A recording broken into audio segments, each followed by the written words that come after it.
अब हम पढ़ेंगे comparison of properties of cis two butene and trans two butene.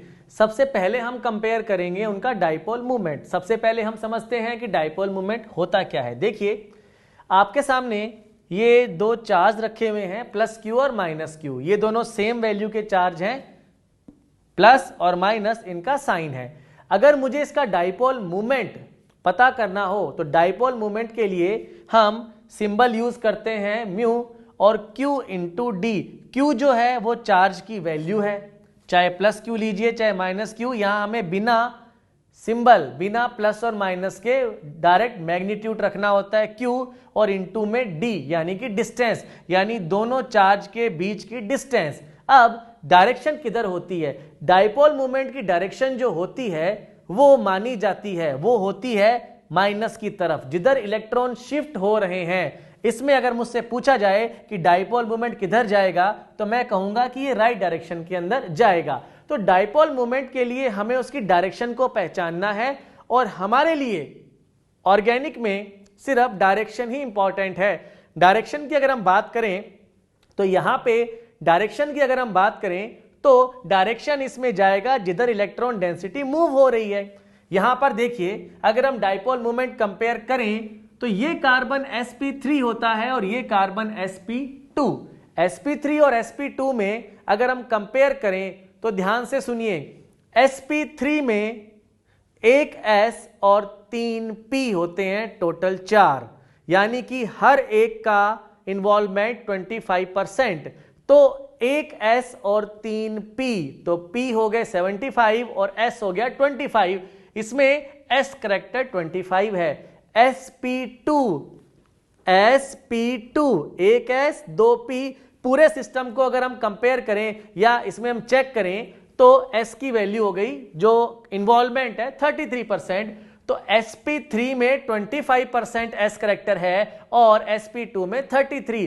s character का मतलब s ऑर्बिटल का इन्वॉल्वमेंट, यूं समझिए। और जितना s करेक्टर ज्यादा होगा उतना उसकी इलेक्ट्रॉन को खींचने की टेंडेंसी ज्यादा होगी। कहने का मतलब है जितना s करेक्टर ज्यादा उतनी इलेक्ट्रॉन को अट्रैक्ट करने का नेचर ज्यादा, उतनी ज्यादा उसकी इलेक्ट्रॉन नेगेटिविटी। अगर इन दोनों में कंपेयर करें तो sp3 और sp2 में जो डाइपोल मूवमेंट है वो ज्यादा इलेक्ट्रोनेगेटिव की तरफ जाएगा, इधर की तरफ, और इसमें भी डाइपोल मूवमेंट जो है वो इधर की तरफ जा रहा है, ज्यादा इलेक्ट्रॉन की तरफ, sp3 से sp2। अब ये दो वेक्टर हैं और इन वेक्टर को अगर आप आगे की तरफ बढ़ाएंगे और इनको ऐड करेंगे तो आपको समझ में आएगा इनके बीच में कोई थीटा एंगल होगा। हमें केवल ये देखना है कि जीरो है या नॉन जीरो। अब दो वेक्टर जीरो कब हो सकते हैं? जब सेम वैल्यू 180 पे हो। ये तो 180 पे नहीं है, तो यहां पे इसका जो डाइपोल मूवमेंट है ब्यूटीन का वो है नॉन जीरो। यही हमें चेक करना था। नेक्स्ट है trans two butene. Trans two butene में भी sp3 से sp2 की तरफ और इधर भी sp3 से sp2 की तरफ। तो यहां पर ये जो वेक्टर है, ध्यान रखिए सेम सिस्टम के वेक्टर है और 180 डिग्री। अगर हम इन दोनों को ध्यान से देखें तो 180 डिग्री एक दूसरे के सामने 180 डिग्री पे जा रहे हैं, सेम वैल्यू 180 डिग्री। तो इनका जो रिजल्टेंट आने वाला है यानी कि ट्रांस टू ब्यूटीन का वो आएगा जीरो। तो हमें केवल इसमें इतना ध्यान रखना है कि सिस टू ब्यूटीन का डाइपोल मूवमेंट जो है वो नॉन जीरो होता है और ट्रांस टू ब्यूटीन का डाइपोल मूवमेंट जीरो होता है। सिस टू ब्यूटीन और ट्रांस टू ब्यूटीन की सारी प्रॉपर्टीज इसी पर बेस्ड हैं जो अब हम पढ़ेंगे। अब हम कंपेयर करेंगे पोलैरिटी। सिस टू ब्यूटीन और ट्रांस टू ब्यूटीन में पोलैरिटी डिपेंड करती है डाइपोल मूवमेंट पर। जिसका डाइपोल मूवमेंट ज्यादा होगा उसमें पोल्स ज्यादा स्ट्रॉन्ग बनेंगे, तो जिसमें पोल ज्यादा होंगे उसकी पोलैरिटी भी क्या हो जाएगी? ज्यादा। तो यहां पे सिस टू ब्यूटीन और ट्रांस टू ब्यूटीन में सिस टू ब्यूटीन का डाइपोल मूवमेंट नॉन जीरो है, ट्रांस टू ब्यूटीन का जीरो है। तो सिस टू ब्यूटीन जो है उसकी पोलैरिटी ज्यादा है। नेक्स्ट देखिए solubility in water. Cis two butene और ट्रांस टू ब्यूटीन में कंपेयर करेंगे। हमें पता है सिस टू ब्यूटीन में डाइपोल मूवमेंट नॉन जीरो है, ट्रांस टू ब्यूटीन में डाइपोल मूवमेंट जीरो है। अगर इसका डाइपोल मूवमेंट नॉन जीरो है तो ये पोलर है, इसका जीरो है तो ये नॉन पोलर है। डाइपोल मूवमेंट होने का यही मतलब है कि उसमें पोल्स हैं, इसमें 0, ये नॉन पोलर, ये पोलर, और ये भी पोलर है। वाटर के बारे में हम जानते हैं कि वो पोलर है, और लाइक डिसॉल्व लाइक, सीधी सी बात है, जो पोलर है वो दूसरे पोलर में ज्यादा अच्छी तरह से सॉल्युबल होता है, इसीलिए सिस टू ब्यूटीन की जो सॉल्युबिलिटी है वो ज्यादा होगी वाटर में। नेक्स्ट है बॉइलिंग पॉइंट। बॉइलिंग पॉइंट के अंदर भी cis two butene and trans two butene में हम कंपेयर करेंगे। अब cis two butene and trans two butene में जब कंपैरिजन किया जाएगा तो उस केस में सिस टू ब्यूटीन का डाइपोल मोमेंट नॉन जीरो है, ट्रांस टू ब्यूटीन का डाइपोल मोमेंट जीरो है। जिसका डाइपोल मोमेंट नॉन जीरो है वो पोलर है, जिसका जीरो है वो नॉन पोलर है। पोलर होने का मतलब एक एग्जांपल से समझिए कि इसके मॉलिक्यूल में इस तरह चार्ज के पोल्स बने हुए हैं। अगर ये सिस टू ब्यूटीन के अलग अलग मॉलिक्यूल हैं और ये ट्रांस टू ब्यूटीन के अलग अलग मॉलिक्यूल हैं, दोनों ही लिक्विड फॉर्म में हैं, तो अंतर क्या है?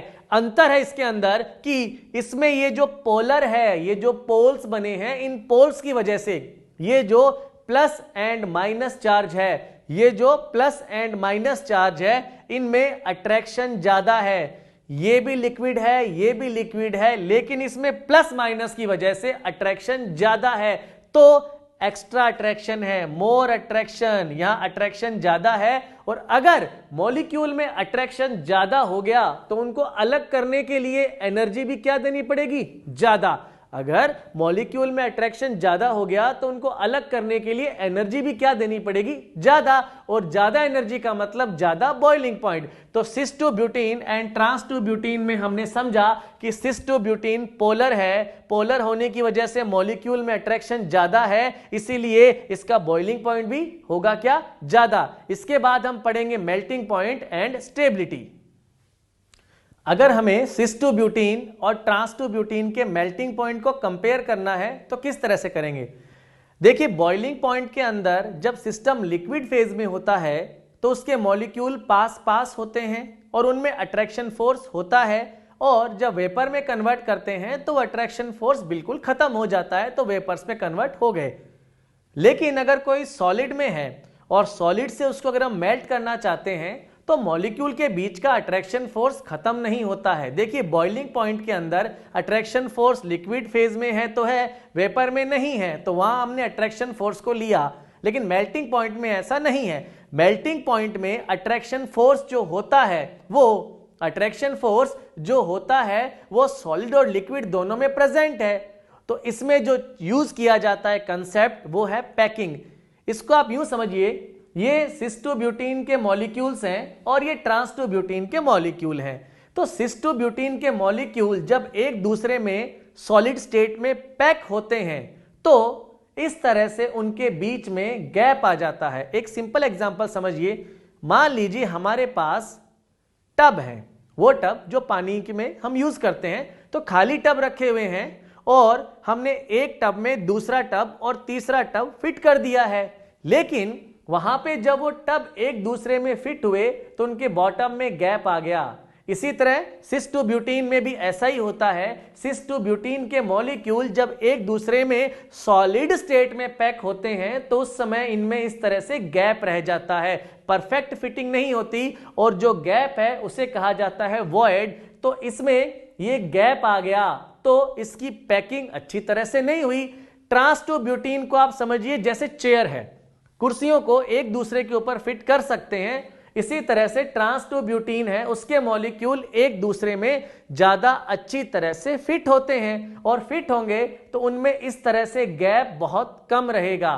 तो अगर हम अच्छी पैकिंग की बात करें तो ट्रांस टू ब्यूटीन में जो पैकिंग है वो अच्छी तरह से होगी, और अच्छी पैकिंग होने की वजह से इसमें लेस वॉइड्स होंगे, और अगर वॉइड कम है तो पैकिंग जो है इसके अंदर वो बहुत ही बेहतरीन मोर पैकिंग हो जाएगी, मोर पैकिंग एफिशिएंसी। और अगर पैकिंग एफिशिएंसी अच्छी हो गई तो इसका मतलब ये हुआ कि उसके मॉलिक्यूल टाइटली पैक हैं, और जो टाइटली पैक हैं उनको अगर थोड़ा सा भी अलग करना चाहेंगे तो एनर्जी क्या देनी पड़ेगी? ज्यादा। इसीलिए सिस टू ब्यूटीन और ट्रांस टू ब्यूटीन में ट्रांस टू ब्यूटीन का मेल्टिंग पॉइंट ज्यादा होता है।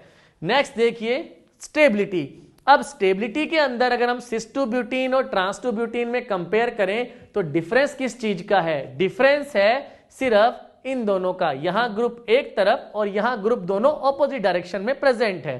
तो देखिए हम चेक करेंगे ग्रुप्स के बीच का रिपल्शन। रिपल्शन हमेशा वही चेक किया जाता है जो डोमिनेटिंग हो और सबसे बड़े ग्रुप का रिपल्शन देखा जाता है। यहां पे ये दोनों CH3 L1 डिस्टेंस पे है और ट्रांस वाली फॉर्म में L2 डिस्टेंस पे है। अगर हम कंपेयर करें L1 और L2 में L1 डिस्टेंस कम है और L2 डिस्टेंस ज्यादा है। अगर L1 डिस्टेंस कम है तो रिपल्शन क्या होगा? ज्यादा। तो सिस में रिपल्शन ज्यादा है, ट्रांस में रिपल्शन कम है। और जिस मॉलिक्यूल में रिपल्शन कम होगा उसकी स्टेबिलिटी क्या होगी? ज्यादा। तो यहां पे हमने सिस टू ब्यूटीन और ट्रांस टू ब्यूटीन की प्रॉपर्टीज को कंपेयर कर लिया है। इसके बाद हम पढ़ेंगे कन्फर्मेशनल आइसोमेरिज्म।